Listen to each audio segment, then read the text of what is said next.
Welcome back to New Rockstars. I'm Erik Voss, and the New Mutants was the first big footage release from Comic-Con at Home 2020. The cursed film of the past few years that kept getting delayed. We got the movie's first 2 minutes in a trailer with creepy nightmare faces, and if you look closely enough, some really cool Easter eggs and visual details that could explain this movie's dark plot, and maybe, just maybe, connections to other Marvel films. Currently, we're looking at a New Mutant release date of August 28th, 2020. We'll see about that. I'm gonna break down everything that you might have missed from this footage. Spoiler warning in case I predict anything too right and ruin your life. Breakdown of new stuff? Oh, this feels like. Here we go. The movie's opening scene begins with a voiceover from Danny Moonstar, the mutant Mirage, a Native American girl who can manifest illusions into reality. She's haunted by this movie's antagonist, the Demon Bear. Her narration discusses the background of this Native American mythology about how everyone has 2 bears inside them fighting for their souls, a good bear and an evil bear. Her mutant ability caused this inner dark entity to become a real-world threat. And I assume it comes from her just from the comics, yeah, but also she has this cool bear necklace that she wears on her. Now notice the quality she associates with the evil bear. The other is all things evil, fear, shame, and self-destruction. Yeah, shame? Growing up Catholic, shame was told to me to be a good thing. I'm sorry.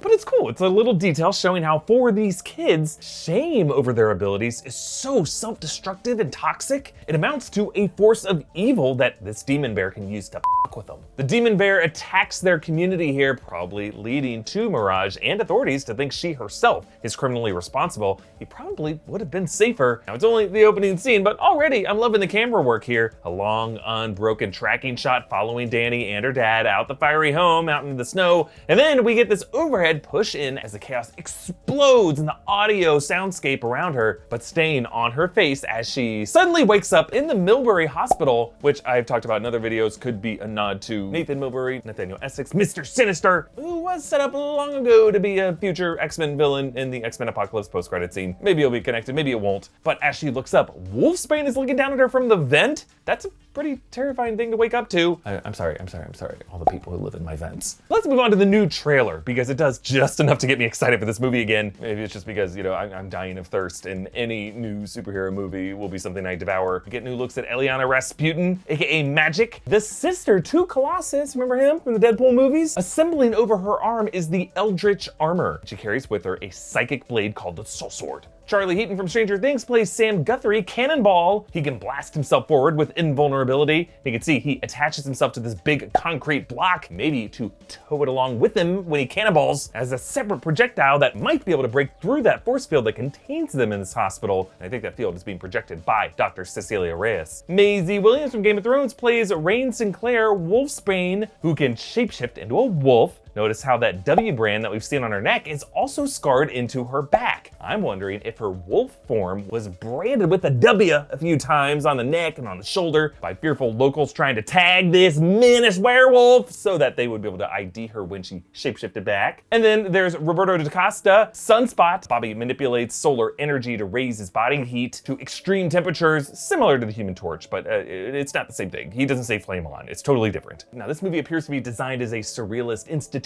horror with kids trapped in a paranormal nightmare hospital, inspired by Nightmare on Elm Street Dream Warriors, with a lot of that same bendy wall imagery that Wes Craven loved to use. We get a look at some of those nightmare entities haunting them. Underneath those happy face masks are, well, less happy faces. Sharp teeth, no eyes, similar to the Crooked Man or Look-See. Now overhead shots of those guys show that their bodies are covered in tattoos. I'm wondering if they could be reflections of Ileana's inner demons, maybe from gropey dudes with Russian prison tattoos, whose eyes maybe she never got to see, and that's why they don't have eyes now. And perhaps here they have been accidentally manifested into reality by Mirage. It's just worth noting that Ileana seems particularly triggered by them, and she is the one who is most directly confronting them. Maybe Mirage will be triggering all of their inner demons that they'll have to individually confront. While this looks mostly like Mirage's story, Magik definitely seems the most active, using her powers of teleportation and the Soul Sword to slice through these enemies, and of course to attempt to slay the demon bear. But she won't be doing it alone, because look closely beside Ileana as she prepares to battle this demon bear. There is a flapping creature beside her. Shows up again later in the trailer and flaps above the demon bear as she fights it. I did see this briefly in the background of the trailer I broke down earlier this year. We now know this is Lockheed. an X-Men character. It's an alien dragon companion, actually to Shadowcat, Kitty Pryde in the comics, but in this movie, it's gonna be a companion to Magik. And during all this battle imagery, part of the way Magik appears to fight the demon bear is to drop it into this red-skied world. I'm assuming this is Limbo, another dimension that Magik is able to access via her teleportation. Because if you look closely at the background of the portals she travels through to attack the Baldies, it is that same red hellish background of Limbo that she's coming from. Whether we get to see this in miraculously reopened cinemas in late August, or if they just cave and release it on Disney+, I am certainly more excited to see it than I was. It may just be a leftover piece of shelved what might have been superhero horror cinema, an unfortunate victim of corporate reshuffling during Fox's sale to Disney a few years back. But there is still a chance elements from this universe could find their way to the MCU, because we'll hopefully be getting more information on WandaVision soon, but we do know that former X-Men movie Quicksilver actor Evan Peters has been cast in that show in a mystery role, which has led some to believe that the MCU might use Wanda Maximoff's exploration of the multiverse to retcon past X-Men film elements, like Evan Peters' Quicksilver, and maybe like the New Mutants, into the MCU multiverse. Maybe one of the many TV channel realities Wanda blinks through could be this movie's Limbo. Like, it could just be that simple and that non-controversial and fun. Comment down below with your thoughts on this New Mutants film, and join our discussion on Discord by becoming a patron at patreon.com/newrockstars. Follow me on Instagram at EA Voss, follow New Rockstars, and subscribe for breakdowns of everything you love. Thanks for watching. Boom.